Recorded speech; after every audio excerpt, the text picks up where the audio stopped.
Salut, c'est Claire. Aujourd'hui, j'ai envie d'aborder un sujet un peu différent. Un sujet qui touche de plus en plus de monde, qui fait peur parfois, mais qui suscite aussi beaucoup d'espoir. On va parler de la retraite. Et plus précisément de cette idée qu'on entend partout, la retraite active. Est-ce que c'est une réalité accessible ou un mythe qu'on se raconte pour se rassurer? Est-ce qu'on peut vraiment commencer une nouvelle vie à 60 ans ou est-ce que le corps, la fatigue, les contraintes prennent le dessus? Dans cet épisode, on va creuser. Pas de recette miracle, pas de discours idéaliste, juste une exploration sincère, à la fois pragmatique et humaine, de ce qu'implique vraiment cette idée de retraite active. On va traverser des histoires, des analyses, des témoignages, et même quelques contradictions. Parce que la vie, c'est rarement tout noir ou tout blanc. Allez, on y va. 1. L'origine du concept, une retraite moderne. D'abord, qu'est-ce qu'on appelle retraite active? Pendant longtemps, la retraite était vue comme une fin. Fin du travail, fin du rythme, fin d'une certaine utilité sociale. On se retirait, on se reposait, on s'effaçait un peu. Et ça pouvait être paisible, mais aussi frustrant. Mais depuis quelques décennies, la société a changé. L'espérance de vie a augmenté, les retraités sont plus dynamiques, mieux informés, plus mobiles. Et surtout, ils ont parfois 20 voire 30 ans de vie à vivre après la fin de leur carrière professionnelle. On a donc vu apparaître cette nouvelle image, celle d'un retraité curieux, actif, engagé, voyageur, parfois même plus occupé qu'avant. Alors est apparu ce terme, retraite active. Une façon de dire que la retraite n'est plus une fin, mais une transition, une deuxième vie, une opportunité. À première vue, c'est une très belle idée, mais est-elle toujours possible pour tout le monde? 2. Les formes de retraite active. La retraite active peut vouloir dire plein de choses. Voyager, découvrir de nouveaux horizons, découvrir de nouvelles passions, peinture, photographie, musique, faire du bénévolat, rendre service à sa communauté, créer une activité ou lancer une petite entreprise, apprendre une langue, suivre des cours en ligne, reprendre des études, valider un diplôme, se consacrer à sa famille ou à soi-même, bouger, pratiquer un sport, entretenir sa santé physique et mentale. Certains deviennent auto-entrepreneurs, d'autres partent faire le tour de l'Europe en camping-car. Certains créent des chaînes YouTube, des blogs, s'essaient à la cuisine, à la couture, au jardinage.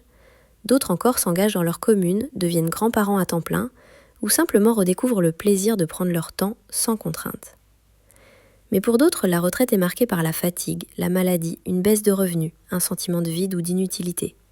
Et là, on comprend que le mot actif peut devenir une pression, une injonction à être encore performant, visible, utile. Alors, la vérité, c'est qu'il n'y a pas une retraite active, il y a des retraites. Autant que de parcours de vie, de désirs, de contextes sociaux, familiaux, économiques. 3.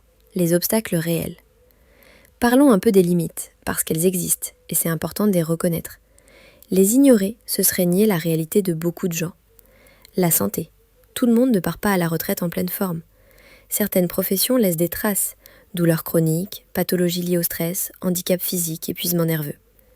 La retraite peut alors être vécue comme une période de récupération plus que d'élan. Les finances. En France, les pensions moyennes ne permettent pas à tous de vivre confortablement. Voyager, investir dans des projets, même faire des activités culturelles régulières, tout cela a un coût. Et la précarité chez les retraités est une réalité souvent invisible. L'isolement. Beaucoup de gens perdent leurs repères sociaux au moment de la retraite. Plus de collègues, moins d'interactions quotidiennes. Les réseaux se réduisent, surtout si les enfants sont loin, si le couple se fragilise ou si la mobilité est réduite. Le sens. Quand toute une vie a été centrée sur le travail, arrêter peut être déstabilisant. On a l'impression de ne plus servir à rien, d'avoir perdu une partie de son identité, et ça peut être angoissant, voire déprimant. Alors oui, on parle beaucoup de retraite active, mais encore faut-il en avoir les moyens, la santé, l'énergie et surtout l'envie. 4. Changer le regard, la liberté avant tout. Mais au fond, le vrai luxe de la retraite, ce n'est peut-être pas d'être actif, c'est de choisir. Certaines personnes trouvent du plaisir à jardiner tous les jours, d'autres à voyager, d'autres à rester chez elles à lire ou regarder des documentaires. Et c'est parfaitement légitime, il n'y a pas de bonne ou de mauvaise façon de vivre sa retraite. La pression sociale autour de la retraite active peut être aussi toxique que celle autour de la performance au travail. Il ne s'agit pas de prouver quoi que ce soit, il s'agit de se reconnecter à soi, à ses envies profondes, à ce qui nous nourrit. Est-ce que j'ai envie de m'investir dans une association, de me former à la photo, de m'occuper de mes petits-enfants, de faire du sport tous les matins, de voyager, d'écrire un livre? Ou est-ce que j'ai juste envie de paix, de silence, de sommeil, de balade? Le problème, ce n'est pas d'être actif ou pas, c'est de se sentir contraint dans un sens ou dans l'autre. Ce qui compte, c'est de vivre une retraite à son image. 5. Les exemples qui inspirent. Clairement, il y a des exemples inspirants.